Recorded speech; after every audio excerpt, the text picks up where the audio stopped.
Hello, today Kate and I are happy to be in conversation with long-term Lapidus member Dr. Reinekke Lengelle, writer, researcher, and educator whose work shows the power of writing the self as both a personal and scholarly practice. Reinekke's research spans grief, identity, and narrative, drawing on her own lived experience as well as her academic expertise. Her 2021 book on writing through bereavement, following the loss of her partner, Franz Myers, has been internationally recognized for its depth and compassion. She's currently exploring new terrains, from good divorces and vulnerable research to the joys of new love and the playful edges of autoethnography. Reinekke teaches at Athabasca University and the Hague University, and her workshops and writing invite us to reflect, reimagine, and restory our lives. So very warm welcome, Reinekke. Thank you so much. Yes, thank you so much for being with us here today. Reinekke, your work blends the personal and the professional in such an open-hearted way. Could you start by telling us a little about how you came to this intersection of life, writing, grief, and scholarship? Okay, well, the grief part really came, of course, because of the loss of my spouse 6.5 years ago. So Franz passed away. But I'd just like to go to the open-hearted part of it because I was reflecting on that question. And what I think happened a long time ago when I was always an open child and wanted to understand people. I remember a letter I wrote to my grandfather. I said, I want to love people and understand them. That was my sort of life motto. So I started really young with that. But also early on, I also was really influenced by my father, who was really interested in psychology. He was actually a PhD in biochemistry. But he had this great interest in, well, every kind of topic, and especially psychology. So when I was 15, he gave me a copy of Alice Miller's Drama of the Gifted Child. And he said, read, we shall discuss. Yes, that was Wow, what a gift. yeah, what a gift. And I said, what's the premise? And he said, well, it's that unintentionally your mother and I have messed you up. And to get back to who you really are authentically, it's a journey, because we all are growing up with programs. So that's my dad's influence. And my mom is just such a strong and creative person and optimistic person. So I think I blended the sort of introspective seeker side of my dad with the very strong and articulate mother who raised us on her own in Canada, with a stepfather too, but really raised us on her own after their divorce. So yeah, that's the start of it. That's the start of it. I think, these things start in childhood, I think, often our aptitudes. And I was always writing early. I published my first little piece when I was 8 years old. Not to say that people can't start writing later in life, but so that was my start. So I think I've always had this openness and desire for that. So Yeah, it comes through in the depth and breadth of your work. And I'm curious how you said you started writing at a very young age. Is there something unique about writing that allowed you to kind of express something not possible in other forms? Or do you use other kind of creative and artistic forms, or is there something special about writing? I think it's storytelling. There's a couple of things that I had to make sense of some things. I remember one of my first writing teachers at the University of Alberta, faculty of extension, Eunice Scarf. She said, we often start writing because we lose a parent early in life, or we are exiled in some way. And I had a combination of things. As an immigrant child, I immigrated to Canada just age 6 with the family, and then my parents split up. So I think I had to make sense of it. And in our family, whoever told the story that had power was in charge of their own lives and therefore had freedom. So it was such a powerful thing. The storytelling in the family really was powerful. And you could really negotiate for your own freedom in our family if you could articulate it. And so that's, I think, was deeply motivating. That is so inspiring. I love that. And it feeds into your current work, which is on good divorces in terms of relationships and relationship breakdown and navigating all of that through collaborative autoethnography. Quite the mouthful. I'm quite proud of myself. Yeah. But before we talk about the method itself, I'd love to hear what drew you to this topic and how you're rethinking cultural stories around separation, especially how we define success or failure in relationships. Yeah, I think there's this, there is a stigma around divorce, obviously. And I felt it too as a child, my parents being divorced. On my father's side, my grandparents were also divorced and my great-grandparents were divorced. So it's a family project also, and trying to really make sense of that in positive ways, without sugarcoating it, without denying the pain that there is in separation.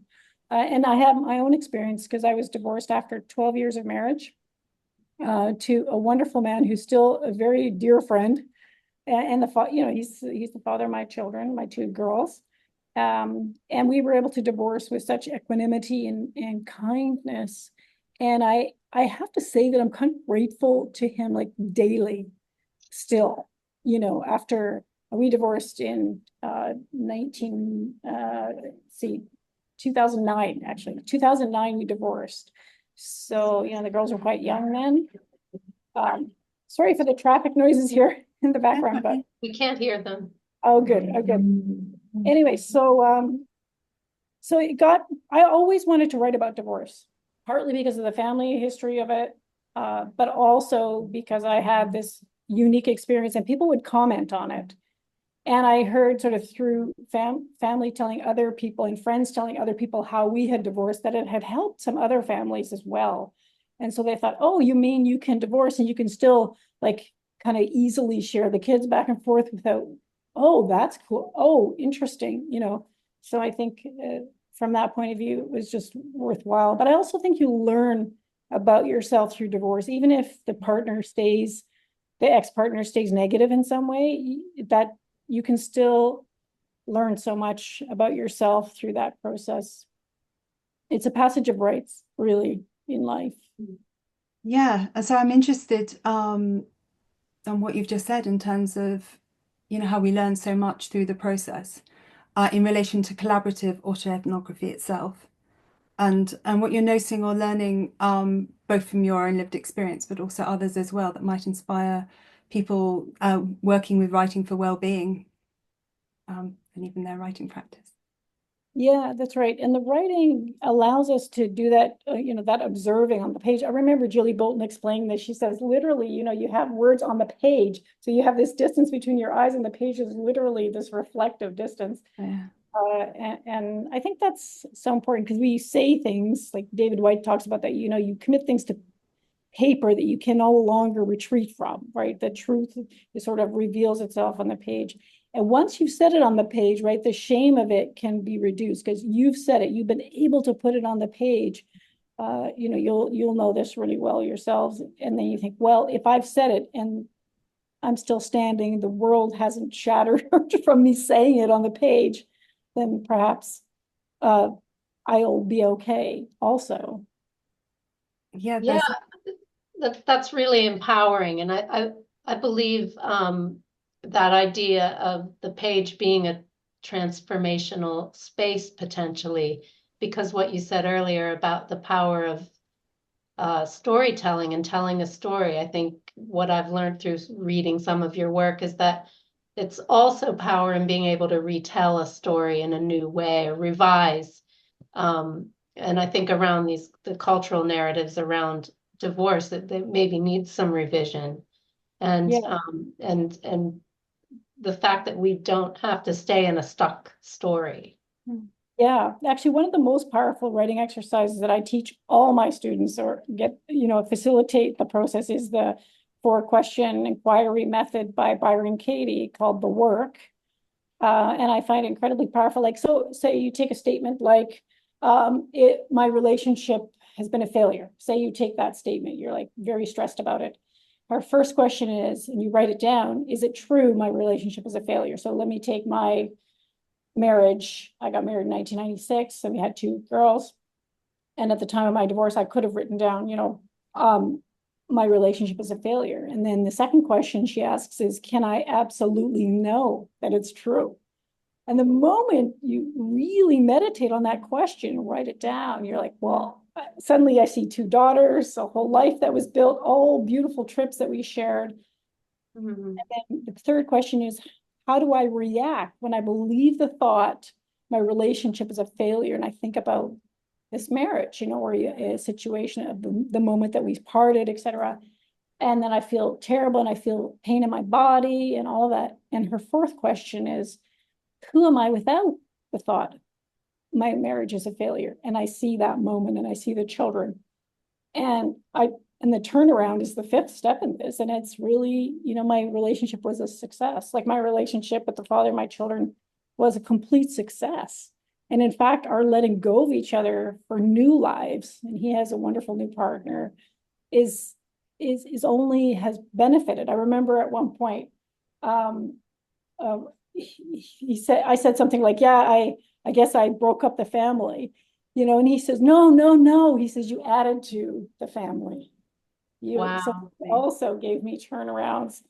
So he also brought to compassion to even my residual self-judgments, and that's the power of language, because I do feel that my marriage to him was a success.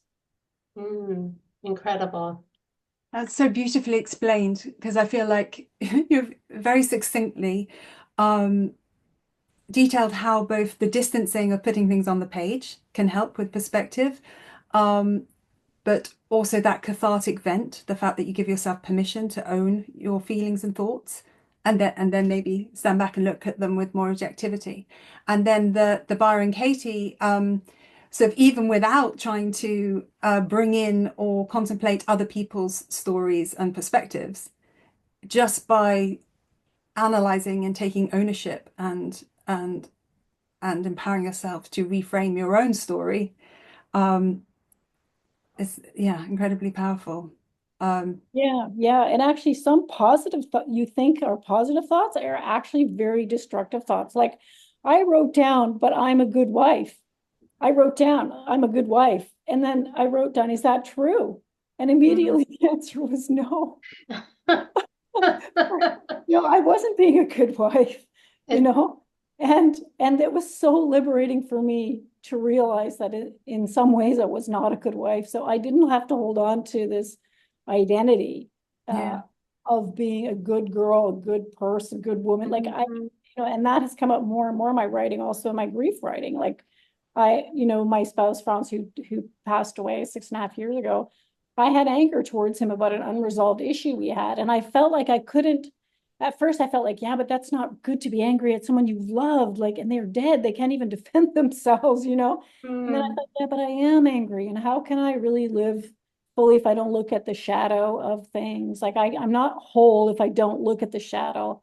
And I developed a concept called identity maintenance, which is what we all try to do through story. We try to maintain that we're good, that we're acceptable, and all of that. And then in that sense, push away those darker elements. But I found it was very liberating for me to say I loved him passionately and dearly, and I was angry, and that's something that I can look at now with a lot more compassion, because I accepted my own anger.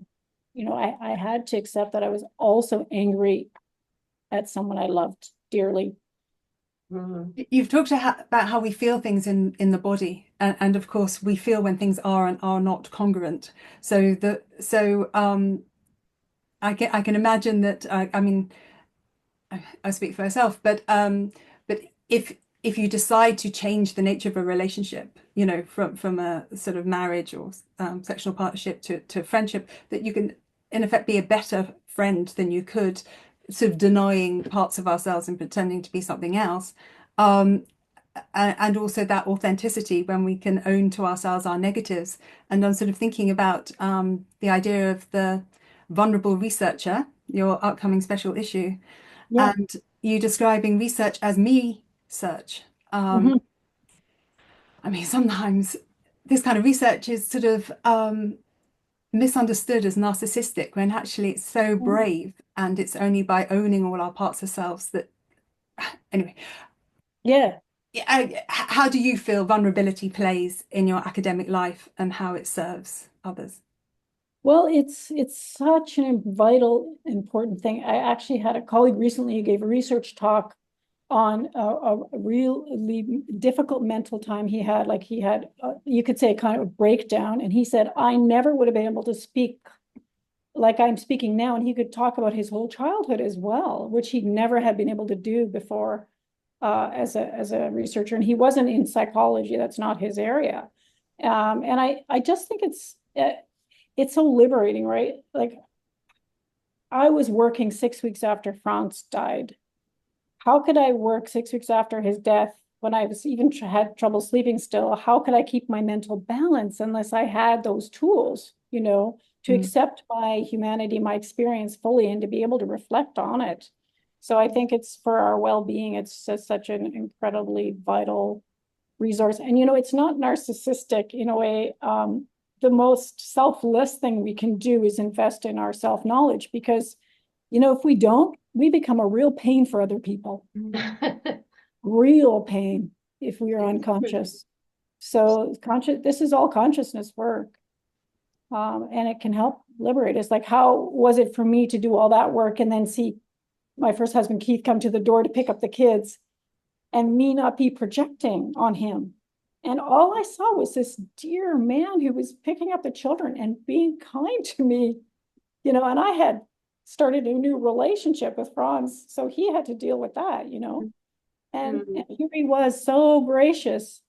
And I had done my work in not projecting or blaming him indirectly for some of my choices, so that made everything so beautiful. And it's been a gift to the children too, right? To know that you don't have to be at each other projecting or blaming each other. And he did his own inner work. He actually did the Byron Katie questions on audio. He's he liked more the listening to it that way.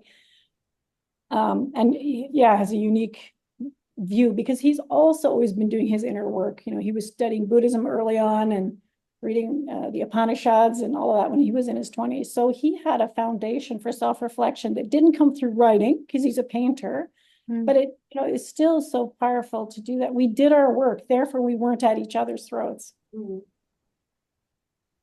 And just briefly to kind of pick up on the academic aspect of that,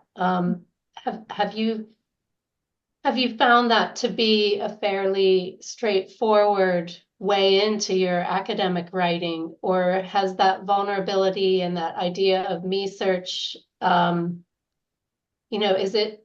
is it seen as research in a serious way? I know it is. I'm almost asking rhetorically, but I wonder sometimes about the tension between, proper research versus, me search, which I would argue leads to more knowledge, but I just wondered about that tension.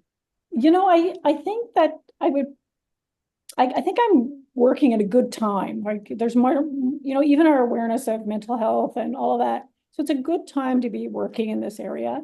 That's one thing. So just more from a sociological perspective, but I think I do have such inner courage and conviction that I think that helps. Like I don't have when people say, yeah, but isn't that a narcissistic? And then I can say, oh yeah, I can understand how you would think that way. But actually look at this. And then, so I feel like I can articulate it. And I also see that colleagues respond well. They say, thank you for talking about that. Wonderful. We don't talk about stuff like that enough at work. Thank you for bringing that to the fore. Like I've been thinking that too, but I wouldn't say it necessarily, right? So yeah, I sometimes joke, I'm the counselor Troy on the Enterprise, we all have our particular role at the university.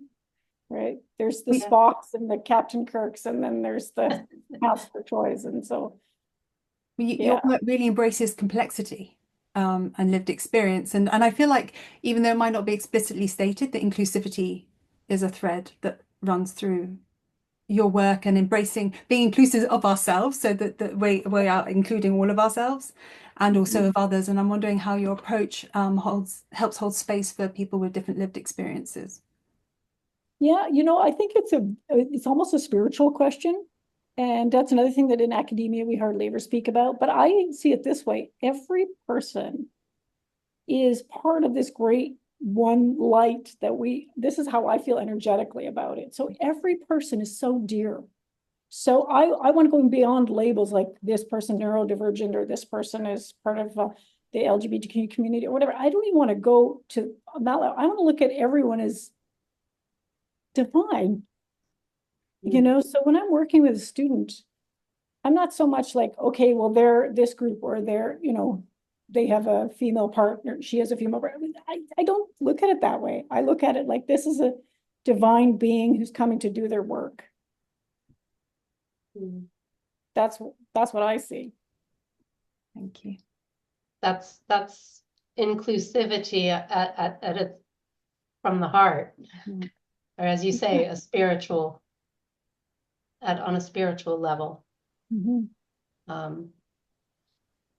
So you've written about grief, divorce, academic vulnerability, and now you have a professional love story. Yeah, I do. Yeah. I wonder if you could just tell us, if you care to tell us a little bit about that. Yeah, well, last year I was at the Dialogical Self Conference, 2004. That was 2004. I gave a keynote on the vulnerable researcher, on the topic of vulnerable research. And on the conference program, I saw the names of some of my American colleagues who are working in DST as well. And out of the three names that Franz would continually mention, two of them I hadn't met yet. So I introduced myself to one of them from Salt Lake City. And then on the conference program, I saw the name Bob Feccio. So I thought, oh yeah, that's that fellow that Franz used to mention in DST. Oh, okay, well, I'll go to his presentation because I know the name, And then after the presentation, I went down the stairs to just introduce myself, thank the students that were there presenting first. And then I went over and I said, hi, are you Bob Feccio? And he said, no, I'm actually Bob Feccio. I'm like, oh, okay. Well, Franz used to speak about you. Do you know Franz Meyer, that, from the DST community? Do you know that he passed away 6 years ago? And he said, oh, yes, I heard that. And I said, yeah, he was my work and life partner. And he said, oh, gosh, he said, it looks like you need a hug. And he leaned forward and hugged me. He said it was very unusual for me to do so. He said, he's a real introvert. And he said, anyone who knows me would know that's highly unusual for me. So we had a lovely, lighthearted connection, chatted a little bit more during the conference, and then later started a correspondence. Well, two writers who are both very articulate and love humor, are spontaneous, are artistic. He's not only an academic doing teacher research and guiding PhD students, but he's also writing a detective novel. So we started this correspondence, and of course, our correspondence is, well, we choose our words carefully. So it's evocative, we think. Maybe we're just in love and maybe it's not as evocative as we think, but we're willing to test that out. So yeah, so we put together the correspondence with an introduction, and we still have to edit it down because it's too many pages. But it's lots of fun, and it's two nerdy professors who love language and love laughter and love to dance and have music and art. This is all Bob's art here, his photography behind. Wow. Yeah, and he plays guitar and sings, and he's just retired from Columbia University in New York. So incredibly well matched, and it was very fortuitous meeting, and it was not something either of us were looking for. It just happened very naturally. Oh, thank you for sharing that joyful story. And it's almost like Franz is the connector in some way as well. He was, which is really wonderful and quite incredible, actually. Mm. Yeah, I feel the blessing of that. Yeah. And perhaps through publishing the correspondence, it gives a glimpse into a budding relationship. I look forward to it coming out and to reading it. Yeah, yeah, And thank I gather from talking to you that there's probably, lots of conversation there, beyond just a budding relationship, an intellectual Oh, relationship. yes, yes, exactly. Yeah, we're working on the vulnerable researcher special issue. Bob and I are he's leading editor on that series.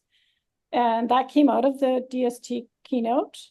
Mm. He's also co-editing the divorce book with me and another editor. Three of us are editing that book.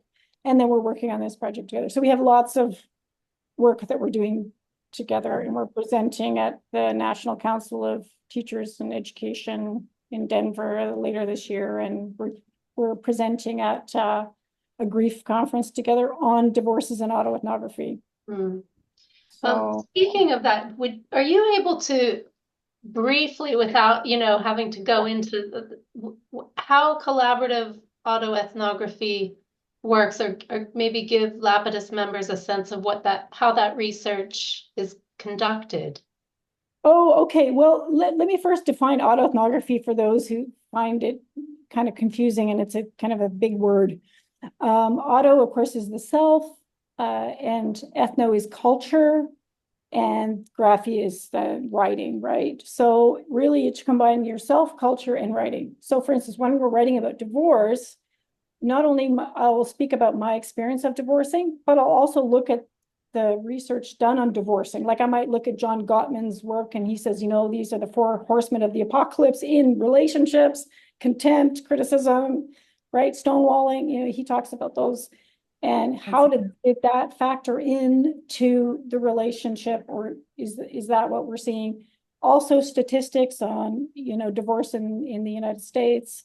What are the numbers for first divorces, second divorces, that type of thing. So you do that type of research incorporated with your own story, and in written form. Now at collaborative, I have not written.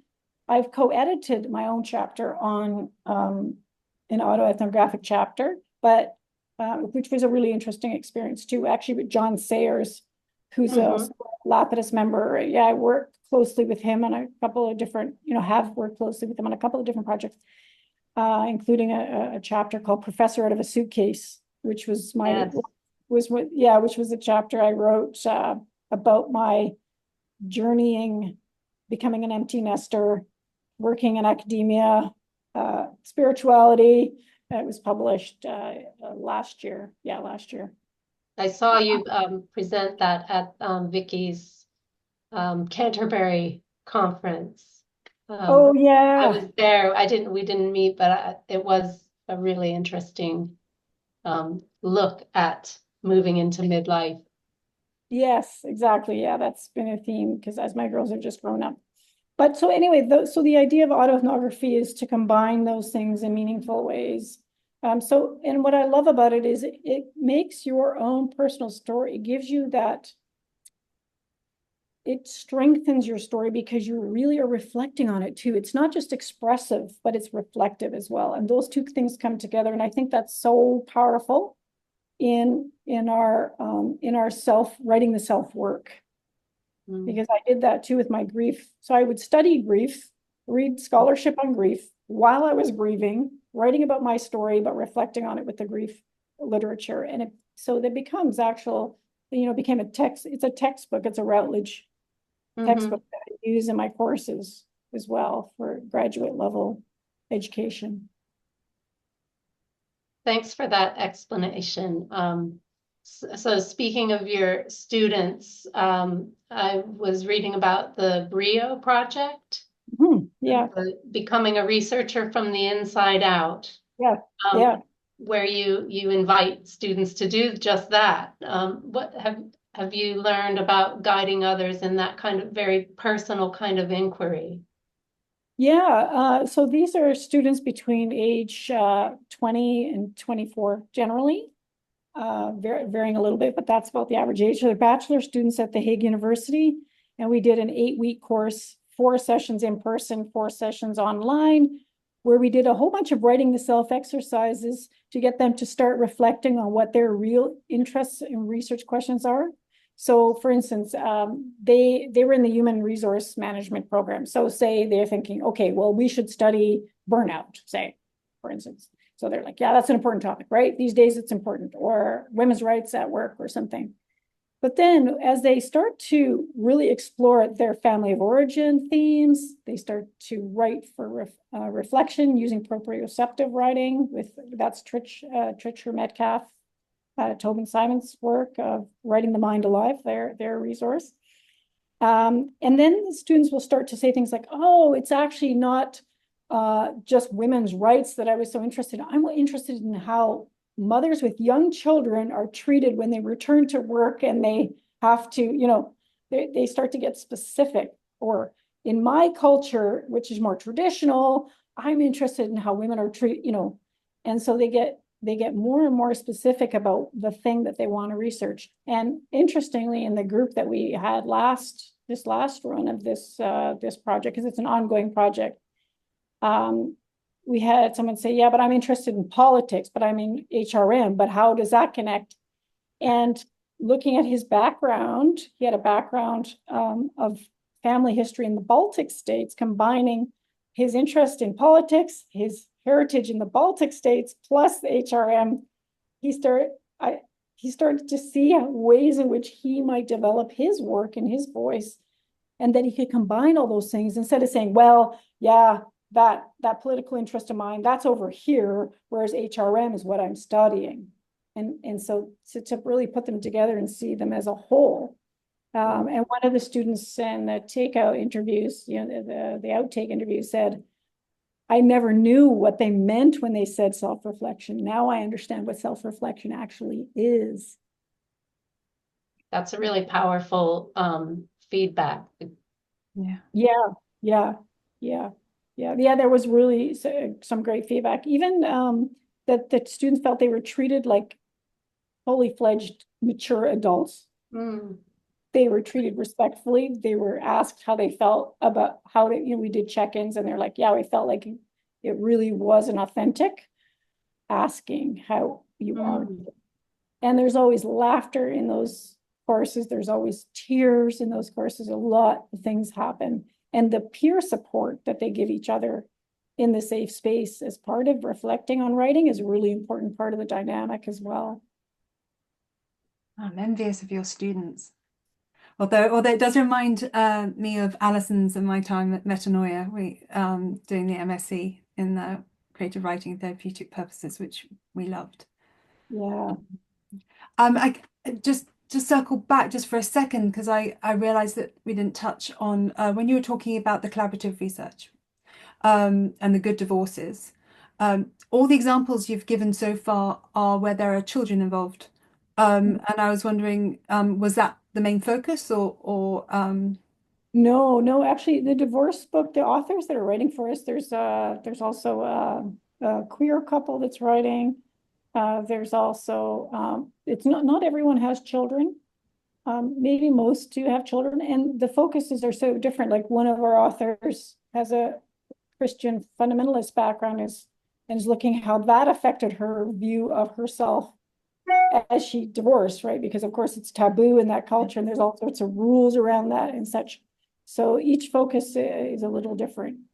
because I'm interested to know what the drives would be in those cases, because it's not just pragmatic that we need to be sort of functioning and modeling healthy relationships as parent partners.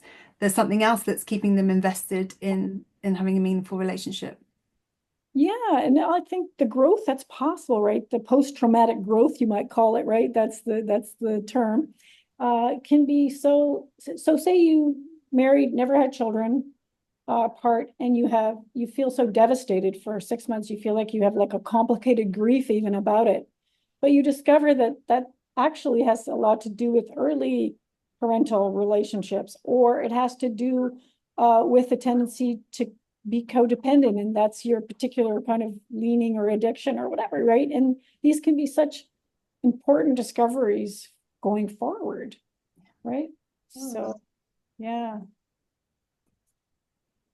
Oh, it's such a rich conversation. I thought we could talk for hours. I'm interested to know though, and especially because you've touched on with both current and previous partners that some of them are interested in the visual arts, and your focus is more writing. But when you're not writing or teaching, what nourishes you creatively, and what helps you keep your own voice alive, and to what extent other therapeutic arts or just arts or other things might inform and inspire that? Okay, yeah, well, after this call, we're gonna go walk over to the art museum here.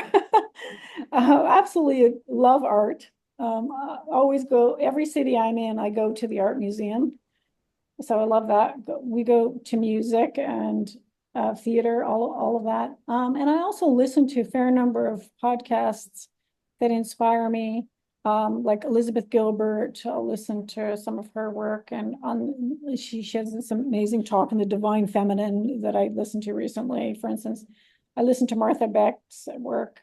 She's a coach originally from Harvard, and talks about her alienation from both Harvard and her original religious background. Very interesting kind of identity conversations there.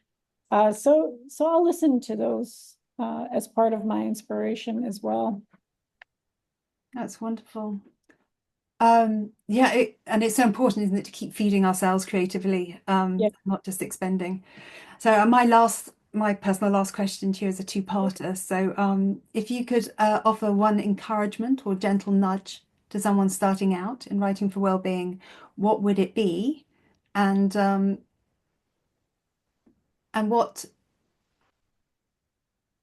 what might you have most wanted, and what do you think might be most prescient or most needed now, and whether that is the same or different? Okay, well, the first advice I give, I think, is Jilly Bolton's advice. You can't do it wrong. And what if you did write something like, Anne Lamott says, shitty first draft? Well, that's fine. It's no problem. No problem. Nothing happened. Nothing terrible happened, or if you write a sentence that you think, no, that's not even true. Why am I even saying that? Then you found something out, right? So allow yourself, give yourself grace to begin, always give yourself grace. And that's not condoning, that's not making excuses for yourself. That's just starting with the possibility of self-compassion. I want to say something about self-compassion because it's so important. When we're hard on ourselves, Yeah. I say that's a reverse form of vanity. And it actually keeps us from growing. It slows us down, even though it looks virtuous. Mm. There's a sort of self-defeating sort of exceptionalism there, where you're holding yourself to a higher standard than you are to others, do you mean? That's right. Like, why would you do that? And it looks like you're being hard on yourself in such a moral high ground in some way or whatever. But why would you? Why would you? So I remember writing in a journal I think about 15 years ago, I think I was writing, and then I was sort of weepy and writing schlock, And then I did this dialogue exercise where I write between me and the cosmos being wisdom to me. And then I said, yeah, but how about that? And then the cosmos responded, this is just reverse vanity. And then I sort of, something clicked and woke me up to it. I thought, okay. So victimhood, entitlement, rescue, blame. I use that in my model, those verb things, VERB, victimization, entitlement, rescue, blame. Those are all ways that we disempower ourselves. So grace is not just like a kindness, it's actually a requirement for learning. Very true. And at the beginning of this conversation, we talked a lot about storying and restorying and empowering ourselves to restory. So is there a way that we can hold that without it feeling like an added self-judgment, maybe incorporating, as I did with my research, that's why I smiled when you mentioned Gottman, exploring it on an intrapersonal level in terms of our relationship with ourselves, in our dialogue and our inner bodies, to get curious. So rather than it be like, why would you? It'd be like, why would you?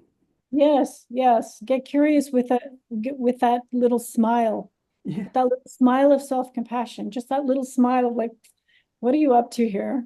Mm. Well, that's lovely. I have my next writing prompt now that I can reflect on what you're saying there about reverse vanity. That's a gift. Thank you. Yeah, no, you're welcome. And I think, Kate, you asked too about what I would have liked starting out. You know, I think the struggle is part of it. So I don't know if I would have wanted any other thing at the start. I just am really glad their Lapidus community was there. I remember getting on an airplane and flying to the UK from Canada to go to Lapidus for a couple of days, and Lapidus members were kind of shocked. You came all the way from Canada for this? I said, yes, I did, because this community is, it's really my soul kin doing what I do. It's the people I don't have to explain what it is I do, in intent, at least, whereas in most of my other circles, it's what is it that you do, and then nothing wrong with that. As David White says, it's actually, you're into a good vocation when it takes more than a sentence to explain it. There's a complexity to it, right? Yeah. Yeah. So just having community is really important. And I've been, I took writing courses in my 20s just for pleasure, and meeting other writers was incredibly important. And I think the important thing too is not to be competitive with one another. I remember a colleague of ours coming from Toronto and doing an assessment of one of our programs. And she said, in Toronto, everyone's posturing like, oh, so-and-so just published such and so and such and so. And I was like, in Alberta, and she goes, you guys are really different here. And I have to say, I was grateful, because if there's a colleague of ours who's publishing something, we were like, hey, look, she's, Sherry D has published a new this, or you're just glad.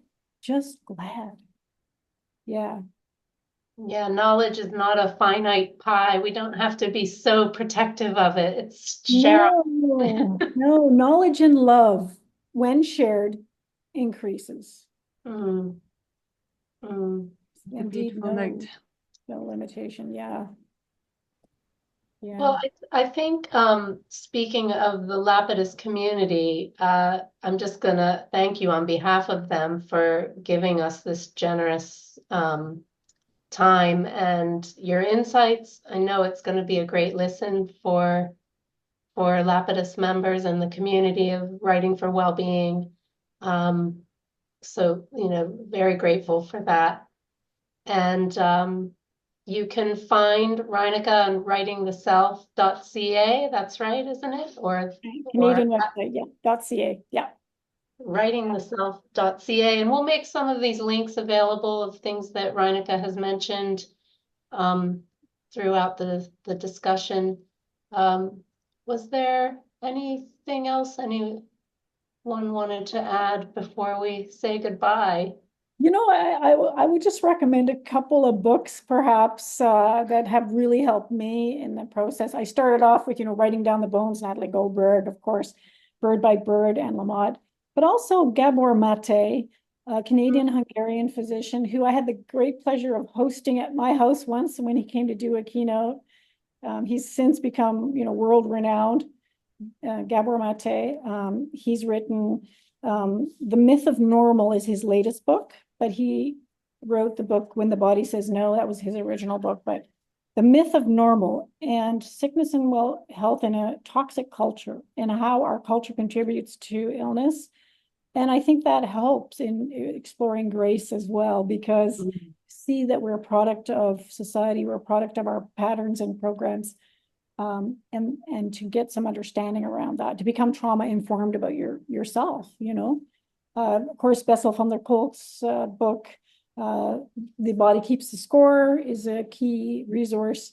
And one I have found in particular inspiring for women, and there's a great there's a great interview on YouTube with Elizabeth Gilbert and Martha Beck, and it's Martha Beck's book, The Way of Integrity. And it's not integrity in the sense of that moral integrity, but it's integrity of like, what are you doing in your life that creates structural integrity rather in your being, you know? And she uses the aircraft metaphor, you know, it takes a particular structure of the aircraft to get that lift happening. And are we living in, I think, Kate, you said it well when you said congruent, you know, is it congruent? Are you congruent here, here, and here? You know, are you living in congruence with those things? Are you living in your truth? And she talks about that, and that book is very inspiring. She uses Dante's Inferno as, you know, she read it at 18 as self-help. Wow. Wow. Yeah. I love the link you just made. Maybe it's just me, but for the first time, between sort of integrated and integrity, and then also more implied in what you're saying about that being the path to resilience. Mm. Yeah. Yeah. That's really Oh, amazing. Lots to go away and think about and reflect on from this conversation. Yeah, well, thanks for the invitation. I really appreciate the conversation also. And I'm excited about the new generation of writing for well-being, people coming, you know, up. You can see that the new names are coming and growing, and it's just wonderful to see. And I hope that people will also see me as a resource for their own development, and feel free to approach and such. So yeah. Well, thank you, Reinekke. That's really, really, as I keep saying, generous, but it's as someone kind of new to the field, it's nice to have those of you who came before kind of lifting us up, as you say, not being competitive, but saying, come on in, join us. Absolutely. And I feel that from you. So thank you very much. And so much rich advice and succinct but warm lived experience shared to inspire us all, and to sort of to build on each other's work, as you say, rather than safeguarding it in this sort of narrow and more vulnerable, way. Well, enjoy your visit to the museum. Yes, thank you so much. Thank you so much. Yeah. Okay. Thank you so much. Bye. Bye.